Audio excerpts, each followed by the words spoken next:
Welcome back.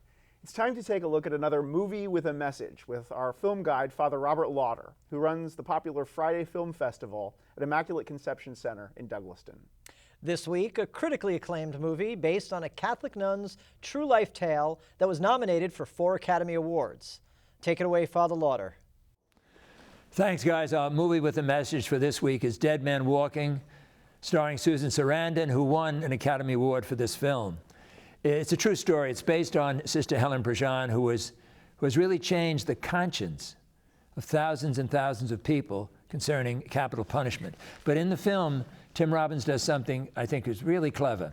The film is basically about a person who has raped and murdered a young woman and also murdered her boyfriend. And that part is played by Sean Penn. Tim Robbins shows us the rape and murder scene. It's probably one of the most disturbing scenes I have ever seen in a film. A close friend of mine, a psychologist, told me she thinks it is a great movie, but she could never watch it a second time. That's how vivid this scene is. So what Robbins is trying to say is the Sean Penn character, the murderer, is not a nice guy. This is not a kind of a, glossing over evil. No, he's done something absolutely horrible. But the message of the film is nobody is reducible to their worst sin. That every sin is forgivable. That forgiveness, Christ's forgiveness can touch everybody. Now, the theme of the cross is carried throughout the movie. Early in the film, the nun, Sister Helen Prejean, played by Susan Sarandon, is going through one of those machines, and what sets the machine off is her cross. And later in the film, when the murderer is executed, the way Robbins shoots it's as though he's lying on a cross.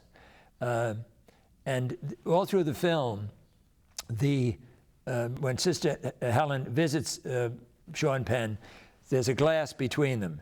So when she's looking at him, you often see him and her reflection. And when he's looking at her, you often see her and his reflection.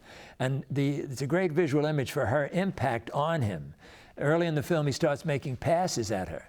And she says, here you are facing death, and you're playing these childish games.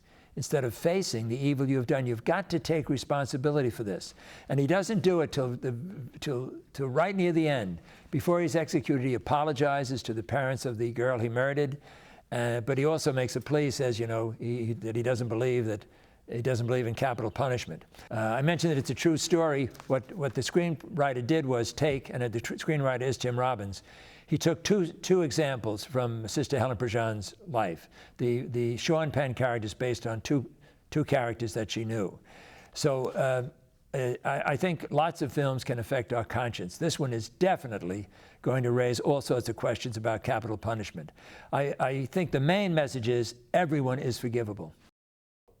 I think Father makes a really good point that although this movie is obviously significantly about capital punishment, and it does raise questions about capital punishment, a lot of people describe it as an anti-capital punishment movie. And while it may be true that Tim Robbins and Susan Sarandon and Sean Penn are all very anti-capital punishment, I don't think that that's really where the movie is. I think that this is a movie about human dignity, about the fact that no matter how heinous a crime a person has committed, that you don't become a demon or a monster or an animal, that you still have a human dignity. Even if we are going to put you in prison, even if we are going to put you to death, we treat you with dignity.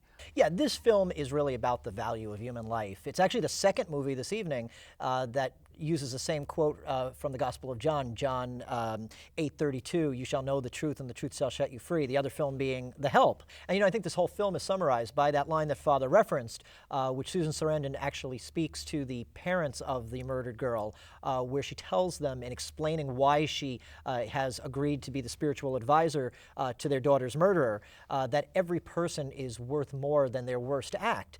And then she later tells the Sean Penn character, close to the time when he's about to be executed, that yes, you've done a terrible thing, but you are still a son of God. And it makes that point while doing something, which I think is the most powerful thing about the film, that a movie like The Help and so many more conventional Hollywood movies don't do, which is that Dead Man Walking dares to empathize with every character. It would be so easy if you wanted to make an anti-death penalty statement to have the surviving grieving families be monsters of vengeance who just want to see him suffer and make them really evil and unsympathetic, but it doesn't. Our hearts break for these characters, and they, in good conscience, can't understand why Susan Sarandon is treating this man the way that she is. They absolutely show with sensitivity and with respect both sides of this very contentious debate over capital punishment. And what they also do is they really hold the character, Sean Penn's character, responsible for his actions. At the end scene, the scenes that actually graphically depict this heinous crime is actually intercut between his execution in a way that shows, Father referenced the idea of Sean Penn being laid down in this cruciform table, where it's really not a crucifixion. The crucifixion of Christ was really the ultimate innocent victim. That's right. Here they are showing visually that this is not an innocent man. And they show in very graphic terms the depth of his crime. It's like he's rubbing our noses in it, saying, don't forget what he did. As we look at the way that he's now suffering and dying. But what I think ultimately it does ask us to do, to take our Christian faith seriously. It calls us, in fact, it demands that we rise to a heroic love, a love of those who may not even really be deserving of our love. And I can't think of another film that makes such a powerful case for that heroic Christian love. Absolutely. Unfortunately, the real life Sister Prejean has spiraled off into some pretty crazy places that don't have much to do with Christian faith and witness. But I don't think that takes anything away from the power or the value of this film.